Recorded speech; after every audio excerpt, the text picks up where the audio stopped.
হঠাৎ করে এত রাতে কোথায় গেলাম, কি কি খেলাম এবং আমরা কোথায় কোথায় ঘুরতে গেলাম সেটাই আজকে থাকবে এই ভিডিওতে। তাই ফুল ভিডিওটি দেখার জন্য আমার সাথেই থাকবেন। হ্যালো, আসসালামু আলাইকুম এভরিওয়ান, কেমন আছেন? তো আমরা সেদিন রাতে হঠাৎ করে মনে হলো যে বাইরে যে কিছু খাবো, তো আমরা সেদিন চলে গেলাম মতিঝিলে যাওয়ার পরে আমাদের বাইকের তেল ভরেছি। তারপর আর কি আমরা চিন্তা করলাম যে মতিঝিলের আশেপাশে আমরা কোথাও যে খিচুড়ি খাবো। আমাদের ইচ্ছা ছিল ঘরোয়াতে যে খিচুড়ি খাওয়ার, কিন্তু সেখানে অনেক ভিড় থাকার কারণে আমরা মতিঝিলের পাশেই আরও একটি রেস্টুরেন্টে চলে আসি খিচুড়ি খাওয়ার জন্য। তারপরে আমরা সরিষার তেলের গরুর মাংসের খিচুড়িটা অর্ডার করি। দেখে মনে হচ্ছিল অনেক বেশি মজা হবে, কিন্তু খিচুড়িটা খুব বেশি মজা ছিল না।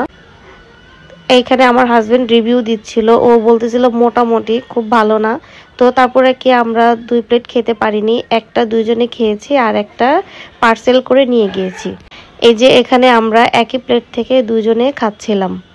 তারপরে কি খেয়ে দিয়ে আমরা বাইরে বের হয়ে গেছি। তখন হালকা যেহেতু পেটে ক্ষুধাও ছিল আর খাওয়ার মতো জায়গাও ছিল, তো আমরা ভাবলাম যে কোথায় যাওয়া যায়। তো ঘুরতে ঘুরতে আমরা তালতলায় চলে আসছি। তালতলায় এসে দেখি প্রায় খাবারের দোকানগুলো বন্ধ হয়ে গেছে, কারণ তখন রাত প্রায় 12টা বাজে। তারপরে আমি আমার হাজবেন্ডকে এই লুক চেঞ্জ স্যালুনটা দেখে বলতেছিলাম নেক্সট টাইম তোমাকে এখান থেকে চুল কাটাবো। তারপরে আমরা বাইকে অনেক ঘুরেছি, অনেক অনেক অনেক ঘুরেছি। ঘুরতে ঘুরতে একটা সময় ওই যে ভাইরাল ঝিলিমিলি বেলুন দেখতে পেলাম চোখের সামনে। তো আমি আর দেরি না করে একটু ভিডিও করলাম, যদিও এগুলো আমি টাকা দিয়ে কিনবো না, কারণ আমার কাছে মনে হয় এটা একদমই ওয়েস্ট করা হবে মানি। তো তারপরে আমরা ঘুরলাম, ঘুরতে ঘুরতে তখন আমার হাজবেন্ড বলতেছে চলো তোমাকে খুবই কম দামের একটা স্যুপ খাওয়াবো, কিন্তু স্যুপটা খুবই মজা। তো আর দেরি না করে আমরা তালতলা থেকে ঘুরে আবার একটু পরে আবারও ঝিলমিলি বেলুন দেখাবো আপনাদেরকে। তালতলার মধ্যে আসলে রাস্তার এপাশে ওপাশে শুধু ঝিলিমিলি বেলুনই দেখা যায়। তো আমি আবার এটা ভিডিও করে নিলাম। এখন আপনাদের দেখাবো তালতলার মধ্যে আমার সবচেয়ে পছন্দের রেস্টুরেন্ট চেরি ড্রপস। এই চেরি ড্রপসের খাবার আমার খুব খুব খুব পছন্দের। তারপরে যেহেতু এখানে খাবারের দোকান খুব একটা খোলা ছিল না, তাই আমরা ঘুরে ফিরে চলে গেলাম মুক্তা বিরিয়ানির সামনে। সেখানে এই তালতলার মতোই অনেক অনেক অনেকগুলো দোকান হয়েছে। তো ভাবলাম যেদিকে তাকাই সেদিকেই শুধু ঝিলিমিলি বেলুন।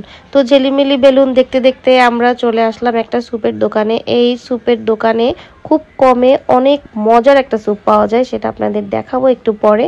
আর তার আগে আমি দোকানের একটু ভিডিও করে নিচ্ছিলাম। তারপরে সেই কাঙ্ক্ষিত স্যুপটা চলে আসলো। এটা হচ্ছে একটা থাই স্যুপ, মাত্র 50 টাকা। 50 টাকা দিয়েও যে এত মজার একটা স্যুপ পাওয়া যায় এখানে এসে আমি বুঝলাম। তারপরে আমার হাজবেন্ড খেয়েছিল একটা ফালুদা, তোকে বললাম যে দাও তোমার ফালুদাটা আমি একটু ভিডিও করি। পরে আমি এটা খেয়েছিলাম Oreo shake, chocolate Oreo shake. এটার নিচে হচ্ছে বোবা ড্রিঙ্কস, যেটা বলে বোবা দেওয়া ছিল।